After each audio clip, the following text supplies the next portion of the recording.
Assalamualaikum warahmatullahi wabarakatuh. Perkenalkan, nama saya Rahmayanti adalah kelas 11 IPS 3. Di video ini saya akan menceritakan tentang pemboman di Nagasaki dan Hiroshima hingga proklamasi. Bom atom yang diledakkan di dua kota di Jepang, yakni Hiroshima dan Nagasaki, menyebabkan ratusan ribu penduduk Jepang meninggal dunia dan ratusan ribu lainnya mengalami kecacatan. Kerugian material tidak terhitung jumlahnya. Bahkan sampai sekarang dampak terjadinya bom atom masih dirasakan masyarakat Jepang. Kerusakan dan dampak korban yang sangat mengerikan tersebut mendorong masyarakat dunia sepakat untuk tidak menggunakan senjata tersebut dalam berbagai peperangan. Dua bom atom tersebut telah meluluhlantarkan kota Hiroshima dan Nagasaki. Amerika Serikat menjatuhkan bom atom pada dua kota di Jepang pada tanggal 6 dan 9 Agustus 1945. Karena Perang Dunia Kedua yang berkecamuk sejak tahun 1939 telah menyebabkan kedua kelompok yakni Sekutu dan negara-negara fasis saling menyerang dengan menggunakan senjata pemusnah dan kerusakan massal. Korban dan kerugian kedua belah pihak tidak terhitung jumlahnya. Jutaan manusia meninggal dunia akibat Perang Dunia Kedua tersebut. Sebagian besar dari mereka adalah masyarakat sipil yang bukan merupakan tentara perang. Keinginan Amerika Serikat untuk segera menyelesaikan perang dilakukan dengan mengirimkan pesawat pembawa bom atom ke Jepang. Pada tanggal 6 Agustus 1945, bom atom pertama diledakkan di kota Hiroshima. Sementara pada tanggal 9 Agustus 1945, bom atom dijatuhkan di kota Nagasaki. Digambarkan oleh masyarakat yang selamat di kedua kota tersebut bahwa ledakan bom atom seperti gunung api yang jatuh ke bumi. Tiba-tiba langit terang seperti ada kilat, disusul berbagai benda berhamburan terbang. Bersamaan itu berbagai makhluk hidup beragam nyawa, kehilangan anggota badan, bahkan hancur berkeping-keping. Dua kota Jepang luluh lantak. Kehancuran kota Hiroshima dan Nagasaki telah menjatuhkan semangat dan martabat bangsa Jepang. Mereka tidak dapat menutup mata bahwa Sekutu lebih unggul dalam persenjataan. Apabila perang dilanjutkan, Jepang akan lebih hancur. Akhirnya, Kaisar Jepang memutuskan untuk menyerah tanpa syarat kepada Sekutu. Penyerahan Jepang kepada Sekutu pada tanggal 15 Agustus 1945 inilah yang menandai berakhirnya Perang Dunia Kedua. Sebenarnya tanda-tanda kekalahan Jepang dalam Perang Dunia Kedua sudah terlihat sejak tahun 1943 dengan berhasil direbutnya beberapa wilayah oleh Sekutu. Pengeboman Hiroshima dan Nagasaki merupakan faktor pemicu Jepang harus menyerah. Dalam posisi semakin terjepit dalam perang melawan Sekutu, Jepang terpaksa memberi janji kemerdekaan kepada bangsa Indonesia. Komando Tentara Jepang Wilayah Selatan pada bulan 7 Juli 1945 menyepakati dan akan memberikan kemerdekaan Indonesia tanggal 7 September 1945. Pada tanggal 7 Agustus 1945, Jenderal Terauchi menyetujui pembentukan Dokuritsu Junbi Inkai atau Panitia Persiapan Kemerdekaan Indonesia dalam singkatan PPKI yang tugasnya melanjutkan pekerjaan BPU PKI. Lembaga PPKI ini diketuai oleh Insinyur Soekarno dengan wakil Dr. Muhammad Hatta, beranggotakan 21 orang dan semuanya orang Indonesia yang berasal dari berbagai daerah. Jenderal Terauchi pada tanggal 9 Agustus 1945 memanggil Soekarno, Muhammad Hatta, dan Regimen Wageningrat untuk pergi ke Dalat, Saigon. Saigon adalah salah satu pusat tentara Jepang. Pada tanggal 12 Agustus 1945, Jenderal Terauchi mengucapkan selamat kepada Soekarno dan Muhammad Hatta sebagai ketua dan wakil ketua PPKI. Kemudian Terauchi menegaskan bahwa Jepang dan menyerahkan kemerdekaan kepada bangsa Indonesia. Soekarno, Muhammad Hatta, dan Regimen Wageningrat pulang kembali ke Jakarta pada tanggal 14 Agustus. Pada masa-masa inilah terjadi peristiwa yang dramatis di wilayah Indonesia. Walaupun alat komunikasi pada masa tersebut dikuasai Jepang, namun para tokoh perjuangan berhasil mengakses berbagai informasi dunia dengan berbagai cara. Radio sebagai alat yang paling berperan pada masa tersebut telah disegel oleh Jepang. Siaran radio sudah lama menjadi kekuasaan Jepang. Untuk menerima siaran radio luar negeri pun, masyarakat Indonesia tidak diizinkan. Hal ini disebabkan oleh ketakutan Jepang apabila bangsa Indonesia mengetahui perkembangan perang yang menunjukkan Jepang semakin terjepit. Namun, para tokoh pergerakan tidak kurang akal. Mereka berhasil menyembunyikan beberapa radio gelap yang dapat digunakan untuk mendengarkan berbagai siaran radio di luar negeri seperti BBC London. Peristiwa Rengas Dengklok. Hari-hari menjelang tanggal 15 Agustus 1945 merupakan hari yang menegangkan bagi bangsa Jepang dan bangsa Indonesia. Bagi bangsa Jepang, tanggal tersebut merupakan titik akhir nyali mereka dalam melanjutkan Perang Dunia Kedua. Menyerah kepada sekutu adalah pilihan yang sangat pahit tetapi harus dilakukan. Bagi bangsa Indonesia, tanggal tersebut justru menjadi kesempatan baik untuk mempercepat proklamasi kemerdekaan. Inilah yang menjadi pemikiran utama para pemuda atau sering disebut golongan muda kaum pergerakan Indonesia. Para pemuda berpikir bahwa menyerahnya Jepang kepada sekutu berarti di Indonesia sedang kosong kekuasaan. Proklamasi dipercepat adalah pilihan yang tepat, sekaligus tanpa campur tangan Jepang. Para pejuang, terutama kaum muda yang melancarkan gerakan bawah tanah, segera mengetahui berita penyerahan Jepang itu. Para pemuda mendesak para tokoh senior untuk segera memproklamasikan kemerdekaan Indonesia. Sultan Syahrir yang merupakan tokoh pemuda yang aktif dalam gerakan bawah tanah telah mengetahui berita penyerahan Jepang kepada sekutu dari siaran radio. Oleh karena itu, ia segera menemui Muhammad Hatta di kediamannya. Syahrir mendesak agar Soekarno dan Muhammad Hatta segera memerdekakan Indonesia.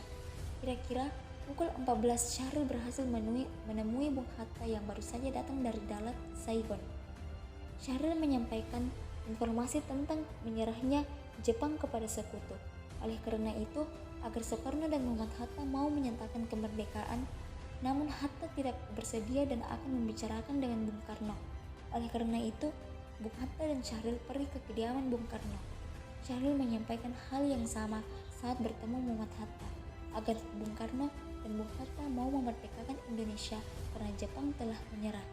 Tetapi Bung Karno belum bersedia sambil mencari kebenaran berita tentang penyerahan Jepang pada sekutu. Hari Rabu tanggal 15 Agustus 1945, sekitar pukul 21:30 WIB, para pemuda yang dipimpin Wikana dan Darwis datang di rumah Soekarno, Pengesaan Timur nomor 56 Jakarta. Wikana dan Darwis memaksa Soekarno untuk memproklamasikan kemerdekaan Indonesia. Para pemuda mendesak agar proklamasi malam ini dapat dilaksanakan paling lambat tanggal 16 Agustus 1945. Sambil menimang-nimang senjata, Wikana berucap dan bernada ancaman. Kata Wikana, "Bung, apabila Bung Karno tidak mengumumkan kemerdekaan malam ini juga, besok akan terjadi pertumpahan darah." Soekarno bangkit dari duduk dan nampak marah, kemudian berjalan menuju Wikana. "Nyawa saya malam ini juga. Jangan menunggu sampai besok berdiri." Soekarno membuka kerah baju sambil berucap, "Ini gorok leher saya, seretlah saya ke pojok itu. Sudahilah, saya tidak bisa melepas tanggung jawab saya sebagai ketua PPKI. Karena itu akan saya tanyakan kepada wakil-wakil PPKI besok." Wikana terperanjat setelah melihat sikap dan bentakan Bung Karno. Suasana rumah Bung Karno semakin tegang. Hal ini juga disaksikan antara lain oleh Muhammad Hatta, Der Buntaran, Ahmad Subarjo, dan Iwa Kusuma Sumantri. Para pemuda gagal memaksa Soekarno dan golongan tua untuk segera memproklamasikan kemerdekaan. Para pemuda kemudian meninggalkan rumah kediaman Bung Karno. Bung Karno kemudian meminta Bung Hatta untuk mengundang para anggota PPKI pada pagi tanggal 16 Agustus 1945 untuk rapat membahas keadaan terakhir Indonesia dan persiapan untuk kemerdekaan Indonesia. Para pemuda malam itu sekitar pukul 24 tanggal 15 Agustus mengadakan pertemuan di Jalan Cikini 71 Jakarta. Para pemuda yang hadir antara lain Soekarni, Wikana, Yusuf Punto, Heru Saleh, dan Chodan Sesinggi. Mereka sepakat untuk membawa Soekarno dan Muhammad Hatta keluar kota. Tujuannya agar kedua tokoh ini jauh dari pengaruh Jepang dan bersedia memproklamasikan kemerdekaan Indonesia. Para pemuda juga sepakat menunjuk Sodangko Singgi untuk memimpin pelaksanaan rencana tersebut. Untuk melaksanakan tugas, Singgi mendapat pinjaman beberapa perlengkapan dari markas kota di Jagamonyet. Waktu itu yang piket di markas kota adalah Latif Hendraningrat, Singgi disertai pengemudi, Sampun dan penembak mahir Sutrisno bersama Soekarni, Wikana, dan DR Muwardi menuju ke rumah Muhammad Hatta. Singgi secara singkat minta kesediaan Muhammad Hatta untuk ikut keluar kota. Muhammad Hatta menuruti kehendak para pemuda itu. Rombongan kemudian menuju ke rumah Soekarno. Tiba di rumah Soekarno, keluarga Soekarno baru saja makan sahur. Setelah permisi, Singgi masuk rumah dan meminta agar Soekarno ikut pergi keluar kota saat itu juga. Soekarno setuju, asal Fatmawati Guntur waktu itu berusia sekitar 8 bulan dan Muhammad Hatta ikut serta. Pemuda pun mengiyakan permintaan Soekarno. Tanggal 16 Agustus sekitar pukul 4 pagi, rombongan Soekarno-Muhammad Hatta dan para pemuda menuju ke arah timur. Pemuda tetap merahasiakan kemana tujuan rombongan Soekarno ini mau dibawa pergi. Ternyata rombongan ini akan dibawa ke Rengas Dengklok. Dipilihnya daerah Kawedanan Rengas Dengklok karena daerah itu terpencil, yaitu 15 km dari Gedung Gede Karawang. Selain itu, juga ada hubungan baik antara Daidan Peta Purwakarta dan Daidan Jakarta, sehingga dari segi keamanan terjamin. Pagi hari rombongan Soekarno sampai Rengas Dengklok, mereka diterima oleh Soedanso Subeno dan Afan. Mereka ditempatkan di rumah keluarga Tionghoa di Jawa Kiesong yang disempati pada perjuangan bangsa Indonesia. Sehari di Rengas Dengklok, para pemuda ternyata gagal memaksa Soekarno untuk menyatakan kemerdekaan Indonesia lepas dari campur tangan Jepang. Namun, ada gelagat yang ditangkap oleh Singgi bahwa Soekarno bersedia memproklamasikan kemerdekaan Indonesia kalau sudah kembali ke Jakarta. Melihat tanda-tanda bahwa Soekarno bersedia memproklamasikan kemerdekaan Indonesia, maka sekitar pukul 10 bendera merah putih dikibarkan di halaman Kawedanan Rengas Dengklok. Jakarta berada dalam keadaan tegang karena tanggal 16 Agustus 1945 seharusnya diadakan pertemuan PPKI, tetapi Soekarno dan Muhammad Hatta tidak ada di tempat. Ahmad Subarjo segera mencari kedua tokoh tersebut. Akhirnya setelah terjadi kesepakatan dengan Wikana, Ahmad Subarjo ditunjukkan dan diantarkan ke Rengas Dengklok oleh Yusuf Punto. Subeno bertanya kepada Subarjo, Apa proklamasi dapat dilakukan sebelum tengah malam nanti? Subarjo menjawab, Tidak mungkin, sekarang sudah sekitar jam 8 malam. Kami masih harus kembali ke Jakarta, lalu mengundang para anggota Balai Persiapan Kemerdekaan untuk rapat kilat. Itu minta banyak waktu. Kami khawatir harus bekerja semalam suntuk untuk menyelesaikannya. Subeno pun menjawab, Bagaimana kalau jam 6 besok pagi? Subarjo pun menjawab lagi, Saya akan berusaha sekuat tenaga agar dapat selesai jam 6 pagi.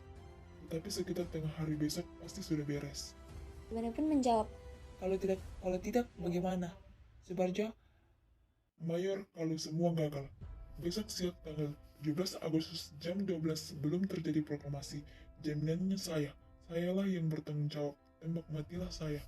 Ahmad Subarjo tiba di Rengas Dengklok pukul 17.30 WIB untuk menjemput Soekarno dan rombongan. Namun kecurigaan para pemuda terhadap Ahmad Subarjo pun masih terjadi. Apakah kalau Soekarno dan Hatta kembali ke Jakarta, proklamasi kemerdekaan akan bisa terlaksana? Terjadilah dialog antara Subeno selaku komandan Peta Rengas Dengklok dengan Ahmad Subarjo. Dengan jaminan itu, maka Soedanko Subeno mewakili para pemuda mengizinkan Subarjo untuk bertemu dan membawa pulang bersama Insinyur Soekarno, Dr. Handes Muhammad Hatta, dan rombongan kembali ke Jakarta. Petang itu juga Soekarno dan rombongan kembali ke Jakarta. Dengan demikian berakhirlah peristiwa Rengas Dengklok. Perumusan teks proklamasi. Rombongan Soekarno setelah mengantar pulang Fatmawati dan Guntur menuju ke rumah Laksamana Maeda di Jalan Imam Bonjol nomor 1. Setelah tiba di Jalan Imam Bonjol nomor 1, lalu Soekarno dan Muhammad Hatta dihantarkan Laksamana Maeda menemui Gunseikan Mayor Jenderal Hoichi Yamamoto, kepala pemerintahan militer Jepang. Akan tetapi, Gunseikan menolak menerima Soekarno-Hatta pada tengah malam. Dengan ditemani oleh Maeda, Shigetada, Nishijima, dan Tomegoro Yoshizuma, serta Miyoshi sebagai penterjemah, mereka pergi menemui Somubusho, Mayor Jenderal Otoshihi Nishimura, Direktur atau Kepala Departemen Umum Pemerintahan Militer Jepang, dengan maksud untuk menjejaki sikapnya terhadap pelaksanaan proklamasi kemerdekaan Indonesia. Soekarno menyampaikan bahwa akan mengadakan rapat PPKI untuk membahas persiapan pelaksanaan proklamasi kemerdekaan. Pada pertemuan antara Soekarno-Hatta dengan Nishimura, ini tidak dicapai kata sepakat. Di satu pihak, Soekarno-Hatta bertekad untuk melangsungkan rapat PPKI yang pada pagi hari tanggal 16 Agustus 1945 itu tidak jadi diadakan karena mereka dibawa ke Rengas Dengklok. Mereka menekankan kepada Nishimura bahwa Jenderal Besar Terauchi telah menyerahkan pelaksanaan proklamasi kemerdekaan Indonesia kepada PPKI. Di lain pihak, Nishimura menegaskan garis kebijakan Panglima Tentara ke-16 di Jawa, bahwa dengan menyerahnya Jepang kepada sekutu, berlaku ketentuan bahwa tentara Jepang tidak diperbolehkan lagi mengubah status quo. Berdasarkan garis kebijakan itu, Nishimura melarang Soekarno-Hatta untuk mengadakan rapat PPKI dalam rangka pelaksanaan proklamasi kemerdekaan. Sampailah Soekarno-Hatta pada kesimpulan bahwa tidak ada gunanya lagi untuk membicarakan soal kemerdekaan Indonesia dengan pihak Jepang. Mereka hanya berharap pihak Jepang supaya tidak menghalang-halangi pelaksanaan proklamasi oleh rakyat Indonesia sendiri. Rombongan Soekarno segera kembali ke rumah Laksmana Maeda di Jalan Imam Bonjol nomor 1. Para tokoh-tokoh nasionalis berkumpul di rumah Maeda untuk merumuskan teks proklamasi. Di rumah Maeda hadir para anggota PPKI, para pemimpin pemuda, para pemimpin pergerakan, dan beberapa anggota Cho Sangiin yang ada di Jakarta. Mereka berjumlah 40-50 orang. Rumah Laksmana Maeda itu dianggap aman dari kemungkinan gangguan yang sewenang-wenang dari anggota-anggota Rikugan Angkatan Darat Jepang atau Kampeitai yang hendak menggagalkan usaha bangsa Indonesia untuk mengumumkan proklamasi kemerdekaannya. Oleh karena itu, Laksmana Maeda adalah kepala perwakilan Kaigun, maka rumahnya merupakan ekstra teritorial yang harus dihormati oleh Rikugun.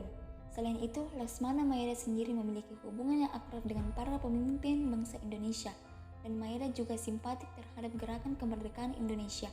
Maka rumah beliau direlakan menjadi tempat pertemuan para pemimpin bangsa Indonesia untuk berunding dan merumuskan naskah atau teks proklamasi kemerdekaan Indonesia. Setelah pertemuan dengan Nishimura itu dianggap cukup, Soekarno dan Hatta kembali ke rumah Maeda. Setelah berbicara sebentar dengan Soekarno, Muhammad Hatta dan Ahmad Subarjo Laksmana Maeda minta diri untuk beristirahat dan mempersilahkan para pemimpin Indonesia berunding sampai puas di rumahnya. Di ruang makan Maeda dirumuskanlah naskah proklamasi kemerdekaan Indonesia. Ketika peristiwa itu berlangsung, Maeda tidak hadir, tapi Miyoshi sebagai orang kepercayaan Nishimura bersama Sukarni, Sudiro, dan BM Diah menyaksikan Soekarno, Hatta, dan Ahmad Subarjo membahas perumusan naskah proklamasi kemerdekaan Indonesia. Soekarno pertama kali menuliskan kata pernyataan proklamasi. Soekarno kemudian bertanya kepada Muhammad Hatta dan Ahmad Subarjo, Bagaimana bunyi rancangan paragraf pembukaan UUD? Kedua orang yang ditanya pun tidak ingat persis. Ahmad Subarjo kemudian menyampaikan kalimat, Kami bangsa Indonesia dengan ini menyatakan kemerdekaan Indonesia. Muhammad Hatta menambahkan kalimat, Hal-hal yang mengenai pemindahan kekuasaan dan lain-lain diselenggarakan dengan cara saksama dan dalam tempo yang sesingkat-singkatnya.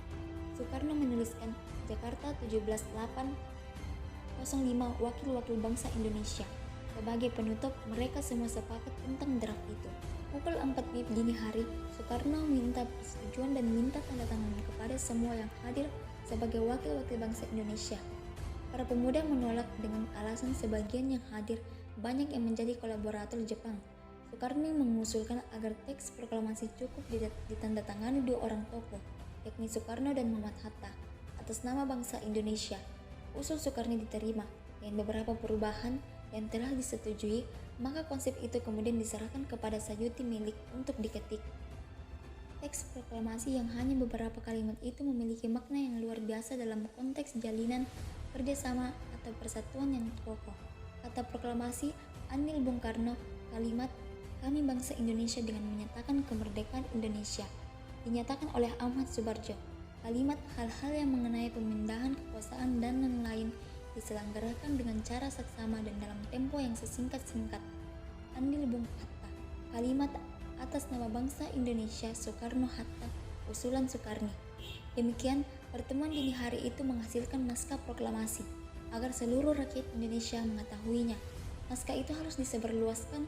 Timbullah persoalan tentang bagaimana cara naskah tersebut disebarluaskan ke seluruh Indonesia. Soekarni mengusulkan agar naskah tersebut dibacakan di lapangan Ikada dan telah dipersiapkan bagi berkumpulnya masyarakat Jakarta untuk mendengar pembacaan naskah proklamasi.